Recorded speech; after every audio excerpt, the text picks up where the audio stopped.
Bom dia! Mais uma quarta-feira, o seu programa, a sua formação jurídica.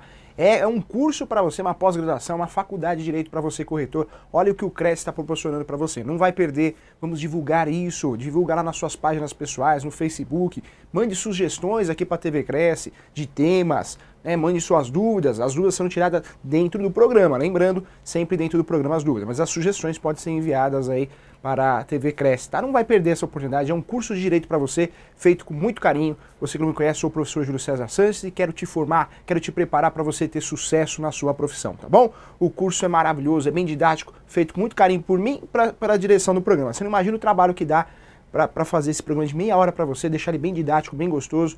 Então é feito com muito carinho por nós, tá bom? Não vai perder, vamos divulgar. Vamos dar continuidade ao programa de hoje, tema especial, porque é direito imobiliário. Vamos entender tudo de direito imobiliário hoje, agora. Então vamos lá. Vamos entender de direito imobiliário. Qual que é o conceito, professor, de direito imobiliário? Vamos lá, vai para a tela.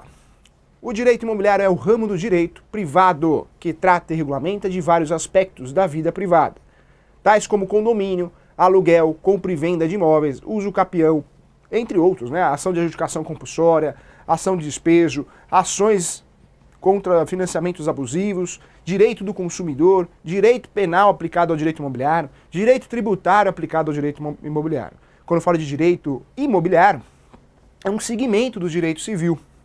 Mas hoje ele ganhou tanto espaço, tanto assunto, é tão importante. Eu costumo dizer que o sujeito ele precisa morar ou de aluguel ou comprar a sua casa, mas ele precisa morar em algum lugar, ele precisa ter um teto. Então, todo mundo vive constantemente o direito imobiliário. Se não pagar aluguel, cabe despejo. Se foi um empréstimo comodato, uma ação de reintegração de posse. Se ele comprou, é um contrato de compra e venda, porque houve a transição. Mas se ele não comprou, mas ele comprou e tem uma dívida, é um contrato de compromisso de compra e venda. Entre toda essa transação imobiliária tem os atos iniciais. Então, o ramo do direito imobiliário, diante da importância que ele tem, ele é um segmento do direito civil, mas hoje ele começa a ganhar corpo. E acredito que em breve será uma matéria obrigatória até nas universidades, dentro do conteúdo do curso de Direito, porque é um ramo do direito especial, merece uma atenção, fala da posse, do domínio, do registro público. Então é muita informação, o direito imobiliário merece atenção. Sem falar o que proporciona as carreiras jurídicas para o advogado que atua na área, para você, corretor que atua na área, né, que faz transação imobiliária, dia a dia, faz negociação de compra e venda, faz compromisso de compra e venda, faz contrato preliminar, faz proposta, faz aceite, faz contrato de locação. Então, direito imobiliário é apaixonante, tá? Então, isso é o direito imobiliário. Ainda, volta para o material. Suas raízes estão realmente no direito da propriedade, no direito civil, trata da posse, propriedade, domínio e ainda do direito registral, tá? Esse direito imobiliário, ele é um fenômeno jurídico, porque ele cuida do quê? Dos atos de registros, dos atos de compra e venda e os atos de adquirir a posse. Então vamos lá, já que estamos falando de direito imobiliário, agora sim no assunto. Professor, como que eu consigo adquirir um imóvel, hein? Quais são as formas de adquirir um imóvel? Dentro de uma pirâmide, né? De um lado, você tem aquisição originária. Aquisição originária. Aquisição originária é o uso capião. Por que uso capião? O uso capião é uma forma de adquirir a propriedade com uma matrícula nova, antigamente transcrição antes de 73, a partir de 73 matrícula. Uso capião é a forma de adquirir a posse de forma originária, ou seja, eu tenho os requisitos para ingressar com uma ação de uso capião, são os três principais.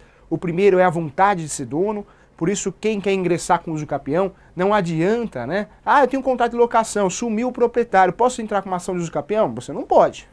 Você vai ter que sumir com esse contrato de locação. Porque esse contrato de locação na ação de uso capião vai acabar com a sua ação de uso capião. Porque o uso capião, eu tenho que ter uma vontade inicial, a vontade de ser dono. A doutrina fala em ânimos, mas vai falar ânimos pro sujeito. Não vai falar assim, isso eu tomo todo dia de manhã, eu tomo vitamina, eu tomo cêntrios, né? Então esquece esse ânimos, vamos pro português claro. Ânimos é a vontade de ser dono, a vontade inicial. Outra coisa que eu preciso, né, no uso capião, seja qual for, eu preciso do lapso temporal. O lapso temporal é um período na posse e vai depender de cada uso capião. Além do período, lapso temporal da posse, o ânimos, quando eu falo de uso capião, a posse tem que ser mansa e pacífica. Mansa e pacífica. Então são 3 requisitos para eu poder ingressar com uma ação de uso capião. Primeiro, vontade de ser dono. Segundo, lapso temporal, seja qual for, 3 anos, 5 anos, 10 anos, 15 anos, depende do uso capião. E o terceiro, a posse tem que ser mansa e pacífica. Eu não posso apontar uma arma para o sujeito e falar, sai daqui! sai daqui que eu vou morar com a minha família, senão eu vou te matar. Isso não é posse mansa e pacífica, porque na verdade essa posse mansa e pacífica, ela só é posse mansa e pacífica quando você ingressa na propriedade, né? Na posse direta, sem expulsar ninguém, sem ameaçar ninguém. Isso é posse mansa e pacífica, sem ameaça, sem coação, tá? Ainda no uso capião nós temos várias espécies de uso capião. Primeira e a principal é o uso capião extraordinário. O uso capião extraordinário é o uso capião do Timaya, porque pode tudo. Eu posso aproveitar no uso capião até a posse de terceiro no uso capião extraordinário. Até a posse de terceiro, ou seja, uma locação, um empréstimo. Eu fiquei naquela posse 5 anos, aluguei ou emprestei para alguém e depois fiquei mais 5. Ou seja, 5 mais 5 mais 5 são 15. 15 anos é o lapso temporal do uso capião extraordinário, conhecido como uso capião do Timaya, porque pode tudo. Se você já tem um imóvel no seu nome, mesmo assim você pode ingressar com essa ação de uso capião extraordinário. Existe uma lenda, né? No direito imobiliário, por isso é importante essa formação, é obrigatória hoje em dia essa informação para o corretor de imóveis, para o advogado que atua na área, porque existe uma lenda em vários assuntos. O uso capião, uma das lendas do uso capião é que o sujeito não pode ter outra posse, não pode ter outro imóvel no seu nome. Mentira! Depende do uso capião. No extraordinário ele pode. Se ele tiver 5 casas, né, devidamente registrado no cartório, e ele quiser ingressar com uma ação de uso capião, ele pode fazer isso. Então temos o extraordinário, pode tudo. Se eu tenho um título de boa-fé, ou seja, um documento, né, se eu tenho um documento, um formal de partilha, um contrato de compra e venda, uma promessa de compra e venda, ou um contrato de compromisso de compra e venda, um documento, uma escritura pública que comprove a minha boa-fé, esse prazo de 15 cai para 10 anos. Isso chama título de boa-fé. Se eu tenho esse contrato que demonstra a boa-fé, de 15 cai para 10. Isso no uso capião extraordinário. Nós temos ainda o uso capião ordinário, que o prazo é 10 anos. O lapso temporal é 10 anos. Eu também necessito da vontade de ser dono. A vontade de ser dono, o ânimos, né? Também necessito do lapso temporal, 10 anos. E também necessito do requisito também da posse mansa e pacífica. Mas no ordinário, a posse é 10 anos, tá? 10 anos o lapso temporal. Se eu tenho um título de boa-fé, ou seja, um documento que comprova essa boa-fé, de 10 cai para 15. Depois desse uso capião, nós temos ainda o uso capião, que é o uso capião de abandono de lar. Isso é perigoso, hein? O sujeito chega na esposa e fala assim, preciso de um tempo para pensar. Ah, precisa de um tempo? Isso, e some. Depois de 2 anos ele volta. Quando ele volta e fala, agora pensei, eu quero voltar com você. Ela fala, não, você não vai voltar. Ah, então vamos vender a casa. Vamos vender a casa porque eu sou meeiro da casa. Essa casa é metade é minha também. Nós adquirimos após a constância do casamento ou após a união estável. Então ela é minha. Não, não é sua porque eu ingressei com uma ação de uso capião de abandono de lar. Ou ainda conhecido como uso capião domiciliar. Ou seja, é um uso capião sanção. É uma pena para aquele sujeito que abandona o lar, tanto o homem como a mulher. Você, corretora, você advogado, você que nos assiste mulher, também não pode abandonar o lar, hein? Senão vai perder. Mas o requisito importante é realmente a meação. Não adianta o sujeito querer fazer isso, né? Sendo que ele não é proprietário da metade. Ele só pode fazer esse uso capião quando ele é proprietário de pelo menos a metade. Essa ação não pode ser feita em divórcio, não pode ser feita acumulada com outra ação. Tem que ser uma ação específica e única, ação de uso capião de abandono de lar. Nós temos ainda o uso capião, que é conhecido como uso capião constitucional, ou uso capião especial, que aí vai subdividir em 2, né? O uso capião urbano e o uso capião rural. Esse uso capião especial, conhecido também como constitucional, ele é cheio de regras. Por quê? No caso do urbano, até 250 metros quadrados. No caso do imóvel rural, ele tem que ter até 50 hectares. Então muda toda uma situação. Esse sim tem que cumprir a função social, de moradia ou de comércio. E ainda, esse sim, existe um requisito que seja realmente o único bem do sujeito ativo, ou seja, do autor da ação. Esse sim. Temos ainda o uso capião coletivo, que é utilizado mais pelo Estado, município, para regularizar uma comunidade. Esse uso capião tem fundamento no Estatuto da Terra. É um outro uso capião. Então, esses são os principais usos capiões que nós utilizamos, as ações de usos capiões. Depois a gente pula para quê? Eu estou falando do uso capião porque é a posse originária. Mas depois nós temos a posse derivada. Então tem 2 formas. Eu quero ser dono de uma propriedade, como que eu faço? Tem 2 formas. Originária ou derivada. Originária é mais difícil, né? A legislação permite, mas você tem que achar um bem, tem que ter 3 requisitos importantes. A vontade de ser dono, além da vontade de ser dono, o ânimos, você tem que ter o lapso temporal e ainda a posse mansa e pacífica. Essa forma é a aquisição originária. Esquece a originária agora, vem com o professor aqui, vem comigo aqui, ó. segunda forma de adquirir a propriedade. Primeira é originária, a segunda é derivada. A derivada é o que a gente mais costuma fazer. O compra e venda, o compromisso de compra e venda. Essa posse derivada é aquela posse que provém de um contrato de compra e venda, de promessa, compromisso, que é tudo diferente, né? Ah, professor, contrato é tudo igual. Não é. Transação imobiliária é um negócio sério. Tanto é que o Código Civil, a partir de 30 salários mínimos, ele exige, hein? Ele não é facultativo, não, ele exige mesmo, que você tenha que fazer o quê? Escritura pública e o devido registro no cartório. Daí que vem aquele ditado, né? Só é dono quem registra, é verdade, só é dono quem registra, tem que registrar no cartório de imóveis. Contrato também não é tudo igual, principalmente os contratos imobiliários.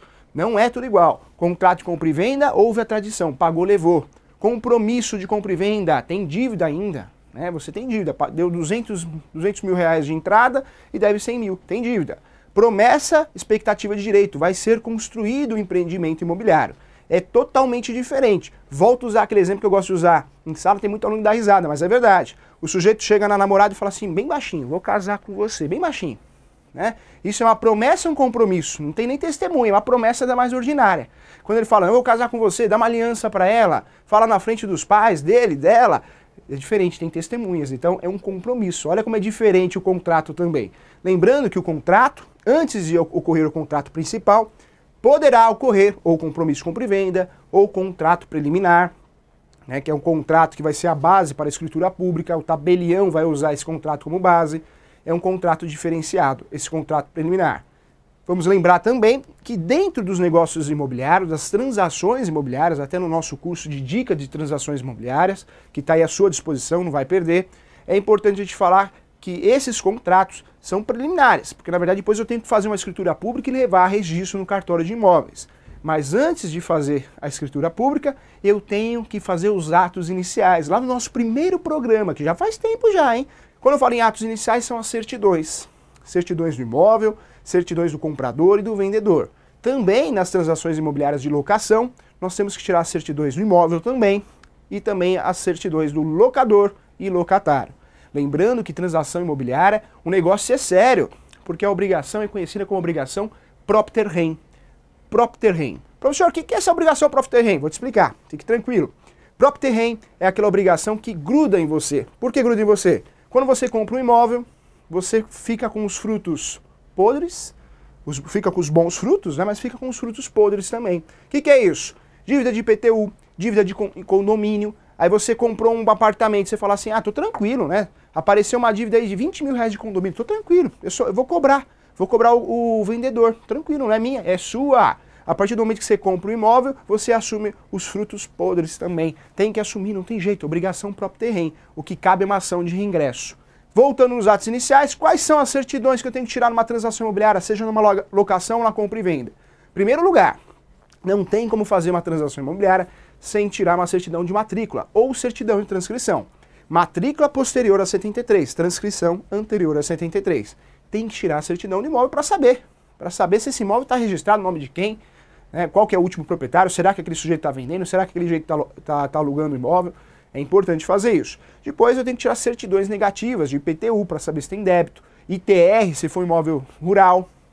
E ainda os proprietários, né? Preciso conhecer os proprietários, seja numa locação ou numa venda, tirando certidões de distribuição civil, distribuição criminal e também trabalhista. É importante tirar a certidão trabalhista. Na trabalhista eu falei para tomar muito, mas muito cuidado. Ah, professor, por quê? Porque a trabalhista, o próprio site TRT, www.trtsp.jus.br e outros sites, hoje virou padrão a Justiça do Trabalho, os sites todos são TRT, você vai mudar a região, você consegue achar fácil no Google. É importante você tirar duas certidões, não é uma certidão só trabalhista, não. Tem a certidão de distribuição trabalhista, que chama de certidão de ações trabalhistas, e a ação de débitos trabalhistas, são ações diferentes. Distribuição são ações em andamento. Débitos são débitos, né? Na verdade já houve uma sentença, é um débito. O seu cliente está devendo. Isso é importante porque se seu cliente, se ele está lapidando o patrimônio, né, o vendedor, o que pode ocorrer? Pode ocorrer a nulidade do negócio. Ação pauliana, ação de fraude contra credores, e aí vai anular o negócio, você vai ter problema em relação a isso. Por quê? Porque vai cancelar o negócio e você vai ter problema com o comprador, depois você vai ter que cobrar do vendedor, vai dar uma confusão danada. Então tem que fazer esses atos iniciais de forma correta. Lembrando que ato inicial não é só certidão. Ato inicial também é o auto de vistoria. Vai fazer uma locação, vai fazer uma venda, você tem que fazer um auto de vistoria. Põe foto ou não, professor? Colocar foto melhor ainda, mas tem que fazer um auto de vistoria, tanto inicial como final, porque senão o sujeito compra X e depois ele alega que comprou Y e você não deixou. Comprou o imóvel com as pertenças dentro, então não pode entrar nessa encrenca. Muito cuidado com essas transações, respeite os atos iniciais, tá? Respeite os atos iniciais das transações imobiliárias. Ainda, quando eu falo de transação imobiliária, toma cuidado também, além da certidão, que é importante você tirar as certidões, porque são várias na verdade, além do auto de vistoria, é importante você saber que tem que ter proposta e aceite no ato de compra e venda. Quando eu tenho a proposta, ou seja, o comprador fez a proposta e o vendedor fez o aceite, quando eu consigo fazer a junção desse binômio, desses dois documentos, parabéns, você fechou o negócio. Já não é uma expectativa de direito, já é uma transação fechada, que gera até uma multa, inclusive. Pelo Código Civil, o comprador tem que fazer o quê? Se o vendedor desistir. Ou melhor, se o comprador desistir, ele perde o sinal. Se o comprador desistir, ele perde o sinal. Se o vendedor desistir, devolve o sinal em dobro. Então, daí que já nasce o seu direito de comissão também, né? Sua comissão, os seus honorários, porque fechou o negócio. Tem que trabalhar com proposta e aceite. Hoje, a Justiça reconhece a proposta por e-mail e o aceite por e-mail também. Então, vale a pena pensar nisso, tá bom? Voltando ainda, direito imobiliário também fala de locação. E locação tem que tomar muito cuidado. Ah, eu vou fazer um contrato, copia e cola no Google, é fácil, ó, mamão com açúcar, vou cobrar R$300. Cuidado com isso. Contrato de locação, contrato de compra e venda, promessa, compromisso, é contrato sério. Quando eu falo de imóvel, o sujeito não vai sair comprando um imóvel por mês, né? Tem gente que consegue, parabéns. Né? Jogador de futebol, cantor, grandes empresários, mas é difícil. Muitas vezes você está participando de uma transação imobiliária, né, sua, que é a única da sua vida, ou a única, né? Você, corretor, não vai ser a única da sua vida, você vai fazer várias, se Deus quiser. Mas se você está comprando o seu imóvel, pode ser o único imóvel da sua vida. Ou para aquela pessoa, para aquele cliente, é o único imóvel que ele conseguiu comprar na sua vida. Então tem que fazer um negócio bem feito, para não dar vício, ou vício oculto, dar problema depois. Né? Então toma cuidado com isso. Quando eu falo do ato de compra e venda, é importante você fazer um contrato bem feito. Falamos nos programas anteriores como elaborar um contrato. Quem está perdendo esse programa? Muito bom, feito com carinho para você. Um contrato tem que ter título, contrato de compra e venda, contrato de compromisso de compra e venda, instrumento de proposta, instrumento de aceite, tem que ter título, contrato de locação por temporada, contrato de locação residencial, contrato de locação comercial, tem que ter título. Um contrato bem feito tem que ter a qualificação das partes. Tem que qualificar o sujeito, quem é o locador, quem é o locatário, nacionalidade, profissão, estado civil, né, RG, CPF, domiciliado, tem que colocar isso. Se o sujeito é casado, tem que mencionar que é casado.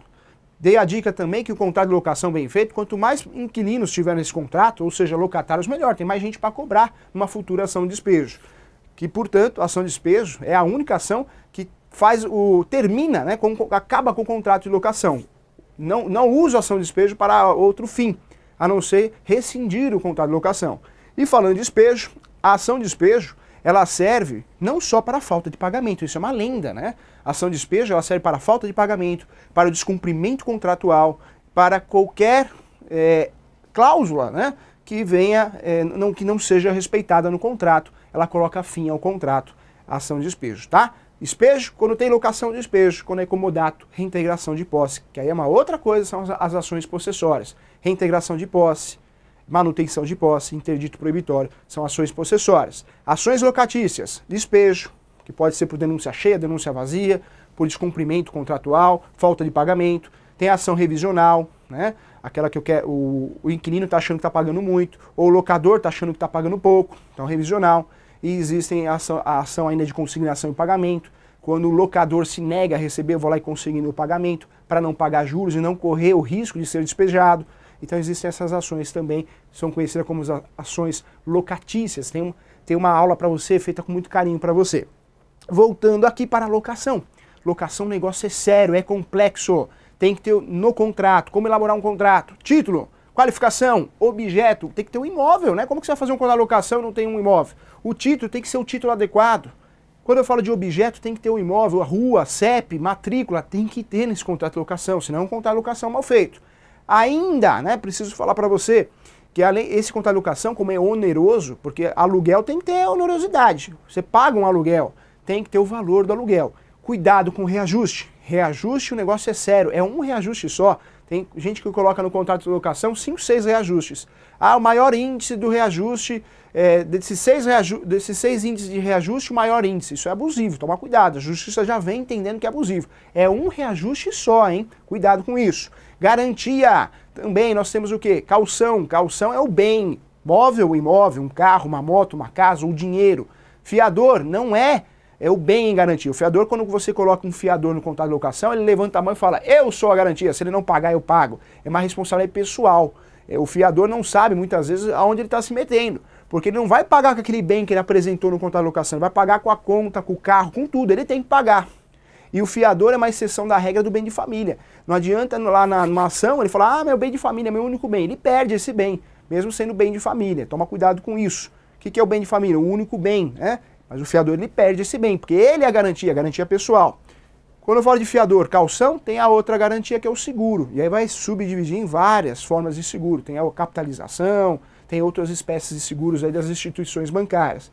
Mas seguro é vantagem para quem? Para o locador, com certeza, é um baita negócio.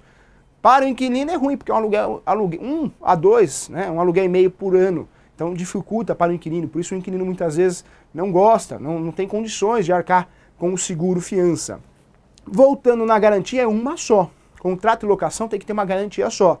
Ah, professor, igual uma senhora falou para mim uma vez, né? Professor Júlio, eu posso colocar 3 garantias no meu contrato de locação para ficar bem garantidinho? Né? Que garantidinho? Óbvio, é uma garantia só, senão esse contrato é abusivo. Ou uma garantia ou nenhuma, porque eu posso fazer um contrato de locação sem garantia. Posso, professor? Pode. Qual que é a vantagem? A liminar, né? A medida de urgência. Você pode usufruir das tutelas de urgência, que tem uma aula muito bem feita para você, muito especial para você. Então não vai perder. Então tudo isso é direito imobiliário. Temos ainda o direito de vizinhança. Direito de vizinhança é a cara da riqueza? Não, é a cara dos 3 S's. Professor, o que são esses 3 S? Saúde, segurança e sossego. Saúde, segurança e sossego. São os 3 S's. Saúde, você mexe com o seu vizinho mexe com você quando ele mexe com a sua saúde. Tá uma caixa d'água destampada, dengue, saúde. Né? Sossego, depois das 9 horas ele começa a fazer barulho até o outro dia de manhã. Sossego. Ou segurança, seu vizinho guarda fogos de artifício em casa, seu vizinho guarda gasolina em casa. Segurança. Né? Ou seu vizinho deixa a porta aberta e o muro é baixo, então consegue pular para sua casa. Um ladrão. Sossego. Saúde, segurança e sossego é a cara do direito de vizinhança. Nós temos ainda no direito imobiliário o direito dos condôminos, né? Ou ainda a lei do condomínio, como é tratada, a lei dos condôminos. Condomínio, ele parece muito com o direito de vizinhança. O síndico, a responsabilidade do síndico são várias. O síndico tem responsabilidade civil, se ele passar a mão no dinheiro, se ele ficar com dinheiro, ele comete crime, criminal. E ainda responde civilmente pelos prejuízos causados. O síndico é cheio de direitos e obrigações. O síndico. Falamos também, estamos falando do síndico, da certidão negativa do síndico ou da administradora do condomínio. Um condomínio pode ser administrado por um síndico ou por uma administradora de condomínio ou o síndico profissional. Falamos sobre isso também nos programas anteriores. Então, o direito imobiliário é apaixonante. Você vive isso. Né? Você que é corretor de imóveis, você vive dia a dia, tem que ter conhecimento, é muita informação, merece. Temos uma pós-graduação que eu faço a coordenação, que o curso dura 18 meses. Olha quanto assunto tem direito imobiliário. Ah, mas tem tanto assunto assim? Tem. É muita coisa, é muito segredo, são muitas ações, né? São muitas ações judiciais e preventivas. Então, tudo isso gratuito para você, proporcionado aqui pelo Cresce, não vai perder. Falo de coração, quero que você assista para o seu bem. Então vamos divulgar isso nas páginas pessoais, vamos divulgar isso no Facebook, no WhatsApp, manda para o WhatsApp para o colega. Falamos sobre direito, o direito imobiliário também tem direito penal. Ou seja, o corretor, né, que acha que é corretor, mas não está regulamentado junto ao conselho, ele comete crime, porque ele não está inscrito no conselho. Exercício ilegal da profissão, igual o advogado. Ah, eu sou advogado. Né? Muitas vezes o bacharel em direito, eu sou advogado, eu faço contratos, né?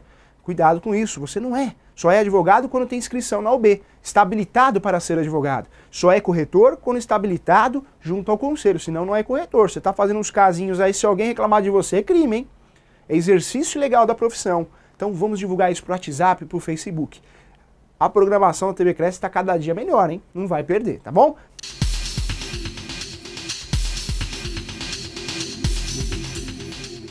Então olha a pergunta aqui, pergunta interessante, vai para a matéria, olha lá. O direito imobiliário faz parte do conteúdo de estudo, né, do direito civil? Direito imobiliário faz parte do conteúdo do direito civil? Claro que faz. Mas ele está ganhando tanta importância, o direito imobiliário, das transações imobiliárias, tem tanta coisa para falar de direito imobiliário, que no direito imobiliário ele está ganhando espaço e está se tornando uma matéria autônoma, cada dia mais. Acredito que logo, um pouquinho mais cedo ou mais tarde, vai ser incluído no cronograma dos bacharéis de direito, das faculdades e universidades, porque o tema é importante. Eu costumo dizer que tem situações que você não tem como fugir. Ah, não quero saber de direito, não gosto. Você tem que ter conhecimento básico de direito civil, né, capacidade. O sujeito aos 18 anos tem a capacidade plena, porque menos que 18 ele é incapaz. Se 16 aos 18 ele tem uma incapacidade relativa, menos que 16 ele tem uma incapacidade absoluta. Você tem que saber, faz parte, né? Você tem que entender para poder viajar, fazer transações imobiliárias. Você tem que entender da capacidade para poder viver, né, em comunidade. Então tem que saber direito civil. Direito do trabalho também, porque todo mundo vive de alguma forma. Ou é trabalhador autônomo, ou é um trabalhador com vínculo empregatício. Você precisa saber que tipo de empregado você é. E o direito imobiliário também faz parte do nosso dia a dia. Ou você paga aluguel, você tem direitos, né, direitos e deveres num contrato de locação. Se você não paga, não paga aluguel, tem imóvel próprio. Mas você também tem que saber que você só tem o direito real se estiver registrado lá no cartório de imóveis. Ou seja, registro mesmo no cartório de imóveis, que é por competência. Cartório de imóveis é por competência, não vai confundir, é cartorário. Tabelião faz escritura pública de inventário, escritura pública de compra e venda. Eles não gostam quando você confunde. Quem está assistindo aí que trabalha em cartório sabe o que eu estou falando, né? Cada um tem a sua função. Cartorário faz uma coisa, tabelião faz outra. A pior coisa que tem é quando o corretor ou o advogado pega os clientes e vai no lugar errado. Cheguei aqui para fazer a escritura pública, professor. Fui lá no cartório, no tabelião, fui no cartório de imóveis para fazer uma escritura pública. E sabe o que eles me falaram, professor? Falaram para eu ir lá no tabelião, meu filho. Vai lá no tabelião, não é aqui não. Já pensou você passar vergonha perante os seus clientes? É muito chato isso, né? Sem falar no Google, sem falar no tablet, sem falar no celular. Hoje o seu cliente está falando com você e está digitando aqui, ó. Então se você falar uma bobagem, ele vai perceber e vai perder a confiança em você. Então, direito imobiliário faz parte sim do direito civil, mas ele hoje ganha força cada vez mais, tá virando uma matéria autônoma aí. Então, importantíssimo, tá bom? Vamos lá, chegou o grande momento, então pergunte ao professor. Pergunta pra mim dentro do programa, tá? Que eu vou responder pra você dentro do programa. Vai, roda a vinheta.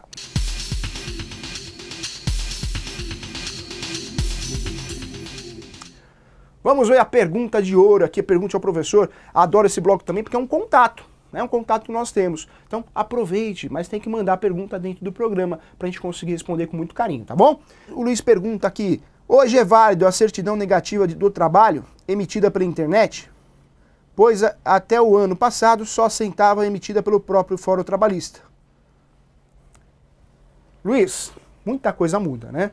Por isso o nosso programa, às vezes quem acompanha, você acredito que esteja acompanhando desde o começo, agradeço muito, é um prazer muito grande ter você como telespectador. Realmente o direito, alguns cursos nós vamos voltar, né, como locações, porque existem várias atualizações. Um curso que nós vamos dar no nosso programa é a atualização do Código Civil, do Código de Processo Civil, que vai atualizar de novo. A Dilma já decidiu, já assinou. Então a gente tem que passar isso para você, para te deixar preparado para o mercado. Então o direito ele sofre muitas modificações, o direito, hoje com a internet, os sites do fórum, mas hoje sim, hein? Hoje você consegue emitir pelo site, né? Hoje você tem que solicitar, pagar um boleto, depois fazer a emissão. E tem validade sim, porque tem assinatura digital. Tem que ser reconhecido hoje, tá? Hoje vem sendo reconhecido. Inclusive a Caixa vem aceitando, instituições financeiras vêm aceitando. Então tem que ser reconhecido sim, porque tem assinatura digital.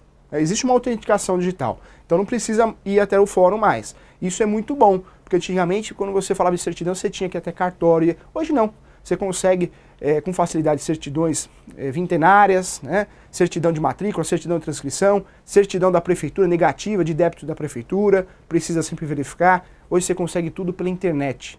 Até a criminal, né, distribuição criminal, você consegue pela internet agora. A cível, distribuição cível, também consegue pela internet. Ficou mais fácil para a gente trabalhar e precisa disso mesmo. Até para ajudar no trânsito, né, da cidade de São Paulo e outras cidades, outras capitais aí que necessitam realmente de uma mudança tecnológica, porque não dá. Né? O sujeito se movimenta para lá, para cá, e o trânsito vai aumentando cada vez mais. Então é bom para todo mundo isso. É verdade, realmente, pela internet facilita para todo mundo, é bom para todos. Então, um grande abraço, tá? Para todo mundo que assistiu nosso programa. Acompanhe toda quarta-feira das 10 às 10h30. Muito conhecimento para você, feito com muito carinho. Vamos divulgar nosso trabalho. Um abraço, tchau!